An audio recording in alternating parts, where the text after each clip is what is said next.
हे friends, मैं हूं अजीज शेख। आप देख रहे हैं मूवी स्टॉक चैनल, जिसमें आज मैं बात करने वाला हूं काफी सारी हॉलीवुड मूवीज के अपडेट्स के बारे में। जिस अपडेट में मैं आपको स्पाइडरमैन 3 से लेकर जेसन बोर्न, इंडियाना जोन्स 5 और हॉलीवुड में आने वाली कुछ लाइव एक्शन फिल्मों की डिटेल्स दूंगा। और इसके अलावा भी काफी सारी और भी डिटेल्स मैं आपको इस वीडियो में देने वाला हूँ हॉलीवुड की फिल्मों से रिलेटेड। तो चलिए उन सभी की सभी फिल्मों की अपडेट्स की बात करते हैं। लेकिन आगे बढ़ने से पहले एक छोटी सी रिक्वेस्ट, चैनल को सब्सक्राइब, वीडियो को लाइक और शेयर करने की।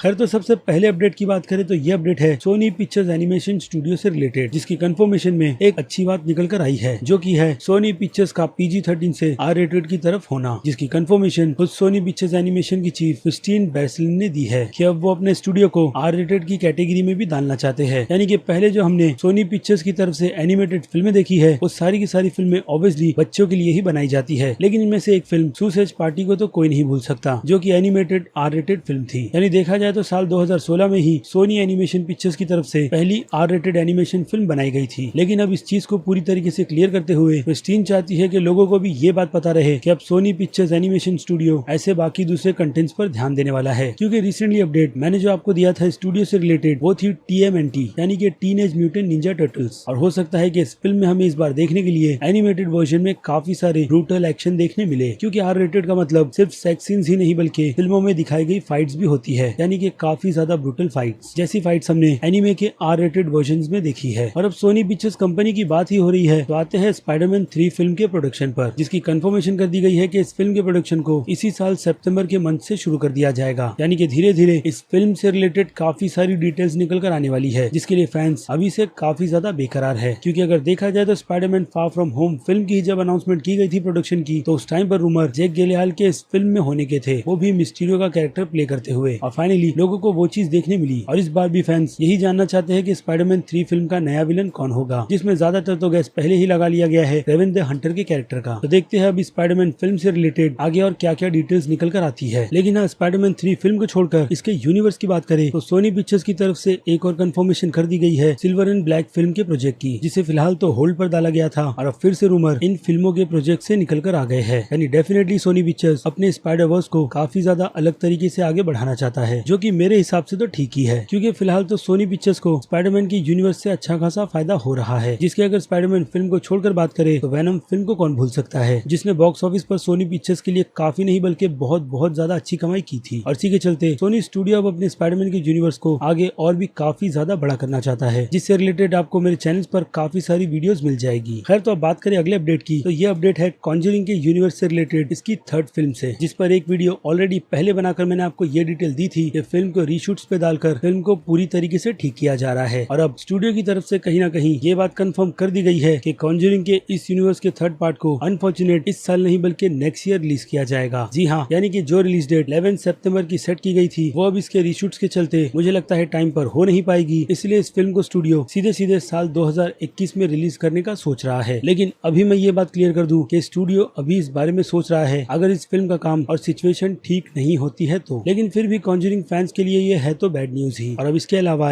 अगली अपडेट पर, तो ये अपडेट है फ्रॉस्टी द स्नोमैन पर, जिसे 50s के टाइम पर बच्चों को बहुत ही ज्यादा एंटरटेन किया जाता था इसकी बुक से, जिसके बाद जाकर 60s के दौर में इस पर पूरी की पूरी एनिमेटेड सीरीज बनाई गई, जिस सीरीज में हम बोलते हुए स्नोमैन को देख सकते हैं। यानी देखा जाए तो ये प्रोजेक्ट पूरी तरीके से बच्चों को ध्यान में रखकर बनाया गया था। और अब इसकी लाइव एक्शन वर्जन का काम किया जा रहा है, जो कि ऑब्वियसली क्रिसमस ईव के लिए ही बनाई जा रही है। और इस बार फ्रॉस्टी की वॉइस इस फिल्म में और कोई नहीं बल्कि हमारे एक्वामैन यानी कि जेसन मोमोआ देंगे। अब पता नहीं इस प्रोजेक्ट को वार्नर ब्रदर्स स्टूडियो ने क्यों ग्रीन लाइट दी है और क्यों जेसन मोमोआ मान गए हैं इस फिल्म में वॉइस एक्टर बनने के लिए। ये सारी की सारी डिटेल्स तो हमें डेफिनेटली आगे चलकर ही पता चलेगी, क्योंकि इससे ज्यादा डिटेल्स तो निकल कर नहीं आई कि इस फिल्म के प्रोजेक्ट के पीछे वार्नर ब्रदर्स के अलावा साल 2003 में आई हुई एल्फ फिल्म की टीम भी लगी हुई है, जिन्होंने एल्फ फिल्म को सच में बहुत ज्यादा अच्छा बनाया था। तो हो सकता है कि वैसा ही कुछ अलग इस आ रही फ्रॉस्टी द स्नोमैन फिल्म को लेकर भी किया जा रहा है। और यही नहीं, इसके अलावा भी हॉलीवुड में काफी अलग अलग वियर्ड प्रोजेक्ट्स पर काम किए जा रहे हैं, जैसे कि Cliff the big red dog, जिस फिल्म को ऑलमोस्ट बनाकर पूरी तरीके से कंप्लीट कर दिया गया है। और जी हाँ, ये एक लाइव एक्शन फिल्म है, बट अभी तक इस फिल्म के प्रोजेक्ट से रिलेटेड और कोई डिटेल्स निकल कर नहीं आई है, जो कि ऑब्वियसली सिचुएशन को देखकर पूरी तरीके से रोक दी गई है, यानी कि कोविड की सिचुएशन। और इसके अलावा रिसेंटली एक और जो खबर निकल कर आई थी, वो थी 90s में आया हुआ show the magic school bus को लेकर, जिस पर एक लाइव एक्शन फिल्म बनाई जा रही है। और मुझे लगता है ये डिसीजन बहुत ही ज्यादा अच्छा लिया गया है, क्योंकि 90s के टाइम पर इसके टीवी शोज बहुत ज्यादा पॉपुलर थे, वो भी सिर्फ और सिर्फ इसकी वियर्डनेस की वजह से, जिसके टाइटल को पढ़कर ही हमें ये बात साफ साफ पता चल जाती है कि इस सीरीज में एक मैजिक स्कूल बस है जिसे चलाने का काम मिसेस फ्रीज करती है और उनके साथ कुछ स्मार्ट बच्चे होते हैं जो अपने प्रोजेक्ट को लेकर उस मैजिक बस में बैठते हैं और सीधे उस पढ़ाई को लाइव जाकर देखते हैं और एक्सपीरियंस लेते हैं। यानी कि ये बस किसी भी सिचुएशन में कुछ भी बन जाती है और इसके अलावा ये बस टाइम ट्रेवलिंग भी करती है और हाँ, स्पेस, आसमान में उड़ना और पानी में जाने जैसा काम भी ये मैजिक स्कूल बस करती है। यानी अगर क्लियरली देखा जाए तो प्रोजेक्ट पर अच्छे खासे पैसे लगेंगे। अगर प्रोजेक्ट को किसी एक ही टॉपिक पर ज्यादा फोकस कर बनाया गया तो खास करके अंडर वाटर और पास्ट और प्रेजेंट की टाइम। और उसके बाद हर फिल्मों की तरह इसकी कहानी भी एक अच्छी एंडिंग पर जाती है, यानी कि बच्चे सही सलामत डेंजर से डेंजर सिचुएशन से बाहर निकल आते हैं। लेकिन हो सकता है कि फिल्म के इस आइडिया को काफी ज्यादा अलग कर बनाया जाए, जिसकी प्लानिंग ऑलरेडी कर दी गई है। और यही नहीं, मिसेस फ्रीज के कैरेक्टर के रोल के लिए कास्टिंग भी कंफर्म कर दी गई है, जो कि और कोई नहीं बल्कि एलिजाबेथ बैंक्स है। और मेरे हिसाब से मुझे लगता है उन्हें ये रोल बिल्कुल परफेक्ट सूट करेगा। खैर, तो अब आ जाए अगले अपडेट पर। तो ये अपडेट है इंडियाना जोन्स की सीरीज की 5th और आखिरी फिल्म से रिलेटेड, जिस फिल्म के लिए डायरेक्टर कंफर्म कर लिए गए हैं, जो कि और कोई नहीं बल्कि जेम्स मैंगोल्ड है, जिन्होंने इसके पहले फोर्ड वी फरारी और लोगन जैसी जबरदस्त फिल्में बनाई है। यानी देखा जाए तो सच में इस फिल्म के प्रोजेक्ट को लेकर डिज्नी बहुत ही ज्यादा ध्यान दे रहा है, क्योंकि इस फिल्म की लास्ट फिल्म यानी कि kingdom of the crystal skull आई थी, जिसका ईयर था साल 2008 का, और इस फिल्म की बॉक्स ऑफिस कमाई 790 मिलियन की थी, जो कि छोटी मोटी कमाई तो बिल्कुल भी नहीं है। इसलिए इस बार इस फिल्म को डिज्नी स्टूडियो बहुत ही ज्यादा ध्यान में रखकर बनाएगा, क्योंकि एक हिसाब से ये फिल्म आखिरी इसलिए है क्योंकि इस फिल्म के प्रोजेक्ट के साथ में हम इंडियाना जोन्स के कैरेक्टर का रोल प्ले करते हुए हैरिसन फोर्ड को आखिरी बार देखेंगे। और इस फिल्म की रिलीज डेट की बात करें तो ये फिल्म 29 जुलाई 2022 में रिलीज की जाएगी। इसे अभी सच में बहुत ज्यादा टाइम है, इसीलिए लगने वाला है क्योंकि अब तक इस फिल्म की स्क्रिप्ट को लिखा ही नहीं गया। जी हाँ, आपने बिल्कुल सही सुना, इस फिल्म की स्क्रिप्ट को अभी तक कंप्लीट नहीं किया गया है, और यही सबसे बड़ी बैड न्यूज है इस फिल्म के लिए। यानी एक तरफ डिज्नी की तरफ से इस फिल्म की ऑफिशियल अनाउंसमेंट की गई है, बट अब तक इस फिल्म की कहानी की शुरुआत ही सही ढंग से हुई नहीं है, जिस पर हो सकता है कि आने वाले कुछ दिनों में या फिर कुछ महीने बाद अपडेट जरूर दिया जाए कि इस फिल्म के दो राइटर्स जॉन और डेविड इस फिल्म की कहानी को लेकर क्या अलग कर रहे हैं। और इसके अलावा आपको ये भी पता चल गया है कि इस फिल्म को इस बार सिर्फ स्टीफन स्पीलबर्ग प्रोड्यूस करेंगे, ना कि डायरेक्ट, क्योंकि डायरेक्ट की जिम्मेदारी ऑब्वियसली जो अभी मैंने आपको बताई जेम्स मैंगोल्ड को दी गई है। यानी इस बार इस फिल्म के प्रोजेक्ट को डायरेक्ट करते हुए हम स्टीफन स्पीलबर्ग को भी नहीं देखेंगे, जिससे शायद हो सकता है कि काफी लोग डिसअपॉइंट हो। लेकिन अगेन मैं कहूंगा कि डायरेक्टर जेम्स मैंगोल्ड भी कोई छोटे मोटे डायरेक्टर है नहीं, जिन्हें इस फिल्म के प्रोजेक्ट के साथ इन्वॉल्व किया गया। और अब बात करें आखिरी अपडेट के बारे में, तो ये अपडेट है जेसन बोर्न की सीरीज से रिलेटेड, जिसके यूनिवर्स को कंफर्म करते हुए इसके प्रोड्यूसर ने ये बात कंफर्म कर दी है कि वो लोग इस फिल्म के यूनिवर्स को रिबूट करना चाहते हैं। जी हाँ, एक रिबूट वर्जन, और हो सकता है कि उस वर्जन में हम मैट डेमन को फिर से उनके लेजेंडरी कैरेक्टर जेसन का रोल प्ले करते हुए ना देखें, जिसका अच्छा और सबसे ज्यादा बेस्ट एग्जांपल हम इसकी बॉर्न लेगेसी फिल्म देख सकते हैं, जिस फिल्म में हमें जेरेमी रेनर का कैरेक्टर दिखाया गया था, जो कि जेसन बोर्न की तरह एक एजेंट था। और इसके अलावा इसकी एक सीरीज भी बनाई गई थी ट्राइस्टोन, जो कि सच में बहुत ज्यादा बुरी थी, जो कि अब कैंसिल हो गई है। और शायद ऐसा सिर्फ और सिर्फ इसीलिए किया गया क्योंकि उसका रिस्पॉन्स